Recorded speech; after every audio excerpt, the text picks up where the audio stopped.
Hello and welcome back. In this video I'm going to quickly tell you why that you should use shorter URLs on your website. So let's get straight into it.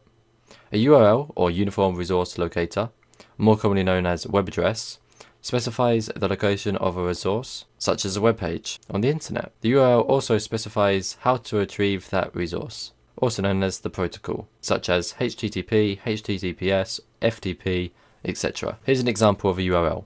http://www.exampledomain.com. To correctly render in all browsers, URLs must be shorter than 2083 characters. Why do URLs matter for SEO? There are three main benefits of URLs. 1. Improved user experience. A well-crafted URL provides both humans and search engines an easy to understand indication of what the destination page will be about. For example, https://www.amazon.com/products/canon-EOS-6D is an example of a semantically accurate URL. This means it accurately describes its destination.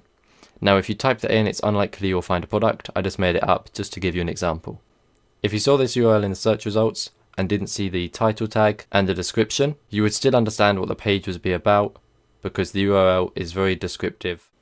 Quick tip worth noting. Google has increasingly been replacing the URL within the search results snippet area with a site name and breadcrumb path. This most commonly appears on mobile searches currently. Number 2. Rankings. URLs are a minor ranking factor search engines use when determining a particular page or resource's relevance to a search query. While they do give weight to the authority of the overall domain itself, keyword usage in a URL can also act as a ranking factor.